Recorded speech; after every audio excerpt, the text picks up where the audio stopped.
Inside the summer White House in Hyannis Port.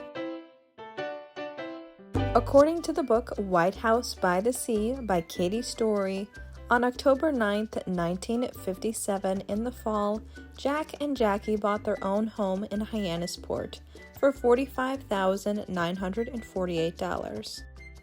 The simple two-story home covered in gray cedar shingles on Irving Avenue was close enough to the big house to walk barefoot, and it backed up to the house Bobby and Ethel were living in. So kids could cut across the grass to visit cousins and grandparents and go down to the beach that bordered the back of the big house. Grandpa wanted to keep everyone together here, being Joe Kennedy Sr. Jackie stated, "I fought against the idea. I thought it was too close. I wanted to be away from the compound." Their new house had been called Daly Cottage, after owner Jack Daly, a shoe manufacturer and colorful character who went by the name Black Jack Daly. The Daly Cottage was more modest than the big house, with a small living room and a cramped kitchen, as well as a brick patio with a blocked ocean view. There was a cutting garden right in the middle of all three homes, which Joachim Rosary, a Cape Verdean local who'd grown up in Hyannis and ran the general store in town with his wife, kept looking immaculate. Everyone knew that if a home's landscaping looked particularly good, it was a house Rosary kept up. He looked after the Kennedys' hydrangeas, snapdragons, and white lilies, pink lilies, honeysuckle. There were pink, white, and yellow roses. Nothing orange, though. Ethel hated orange. As a gift, Rose and Joe helped Jack and Jackie furnish their new home. Friends of Rose and Joe's from Palm Beach put up for auction their complete collection of furniture from their house in New Hampshire after running into financial trouble.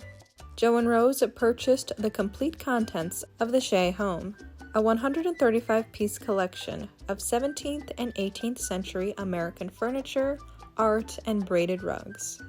And the first installment of items went directly to Jack and Jackie's home on Irving Avenue. The rest went to the big house to replace the European antiques that Rose and Joe had collected when they lived in London.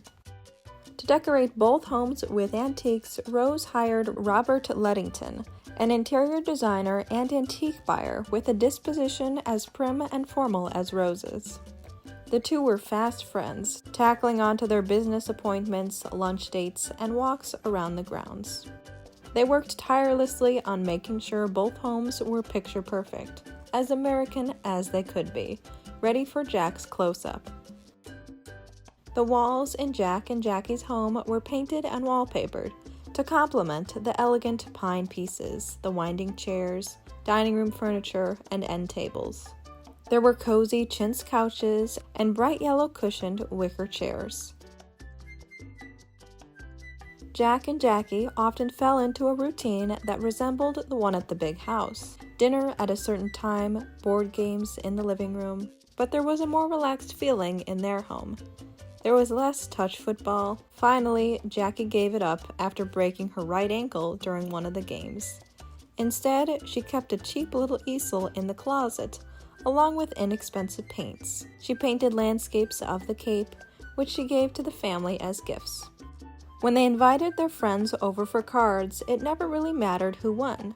Martha and I used to play some bridge with Jack and Jackie, but none of us particularly were interested in the game, said their friend Charles Bartlett. He was a good competitor, he fought hard to win, but he was also a very gracious loser. He was not a bitter ender, and it didn't undo him to lose a game of Monopoly.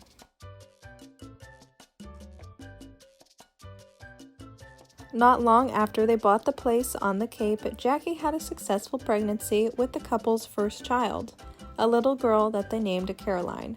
Their marriage had survived the recent rocky years, and they were looking for a fresh start forward. Their comfortable new Cape home would represent the fresh start.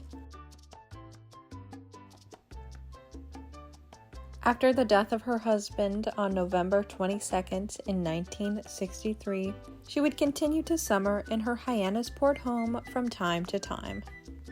As years went by, Jackie's social circle in Hyannis Port was similar to the one she had in New York. She liked inviting friends or whoever she was dating after Onassis' death to the Cape house for long summer weekends, and the kids brought their friends too. Many of the kids looked forward to the night at Aunt Jackie's, away from the hubbub. Jackie's antique tiger maple dining table was long and narrow, each place setting with its own salt and pepper shakers and a big goblet of water. The chairs were tiny, except for Jackie's at the head. She had a bell next to her seat that she could step on, calling for the waitstaff to retrieve something from the pantry or refresh a guest's drink. Though Jackie's table was often sophisticated and elegant, Jackie liked to have fun with her guests. One of her favorite questions to lighten the mood with a particularly serious dinner guest was to put them on the spot, whispering it to the person sitting next to her, provoking them to ask who the stiff voted for president. With a sly smile, "Just do it, ask." Jackie was casual on the Cape, wearing a sundress over her bikini or fitted white jeans with a sweater on cooler nights. She was almost always barefoot, even when walking down the street to the pier to catch a boat for an afternoon of water skiing. In the evening, she'd put on pedal pushers and white sneakers for a run along the border of the golf course up the street.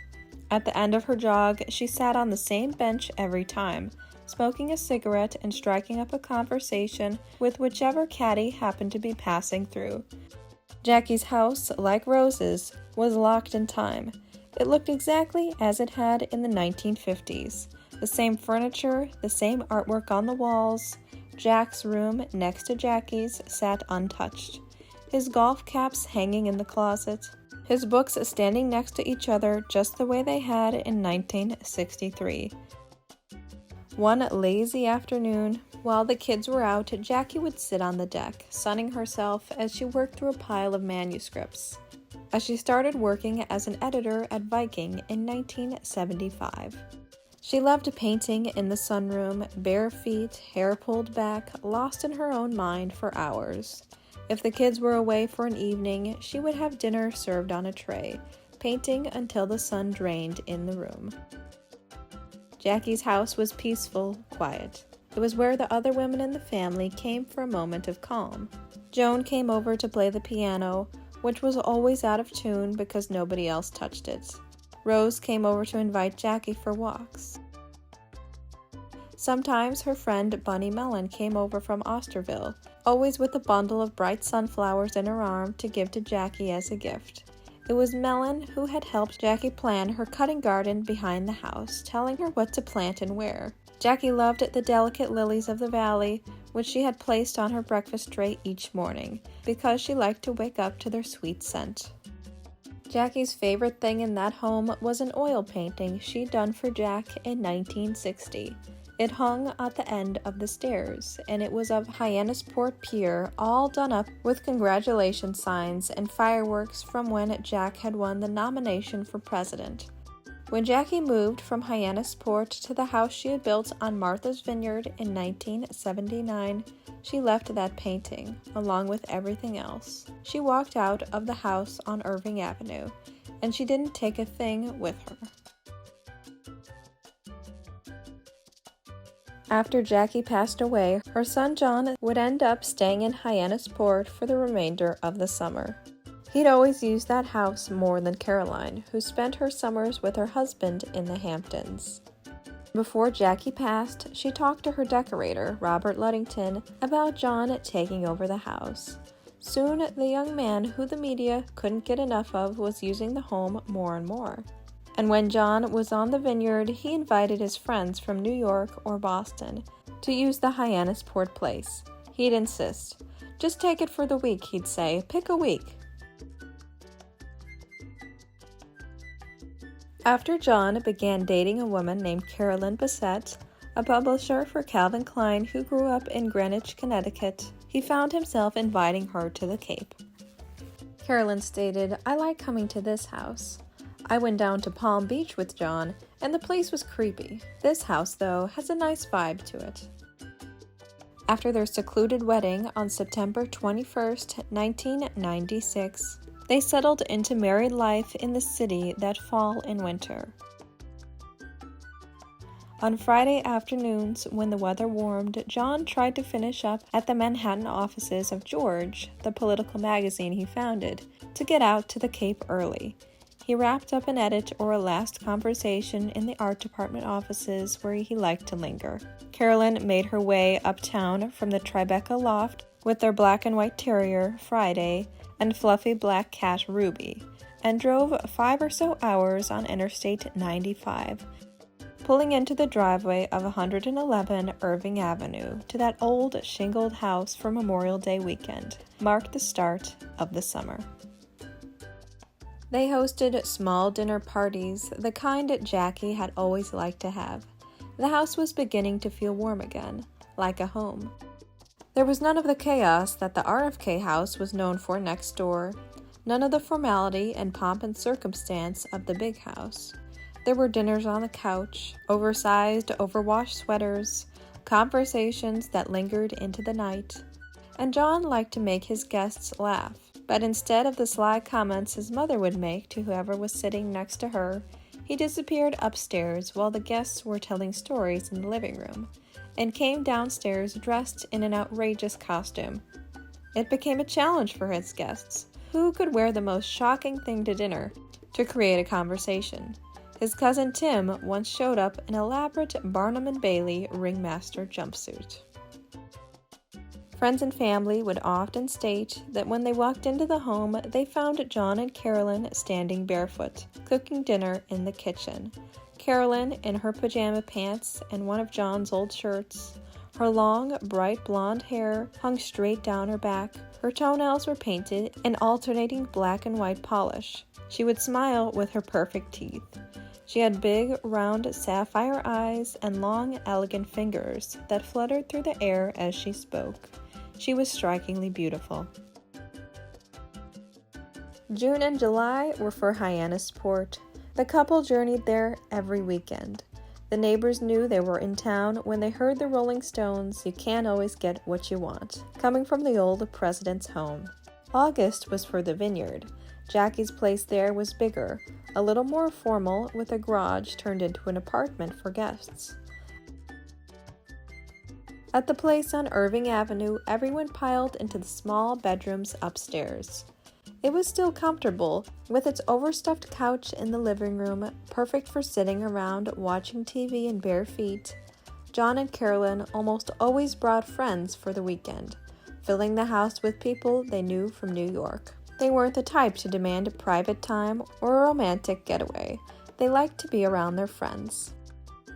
Occasionally, John and Carolyn would sneak away for breakfast in town. After the weekend morning rush, they'd slide behind a table at Gourmet Brunch, a modest diner with low ceilings and comfortable booths in a building set back from Main Street in Hyannis.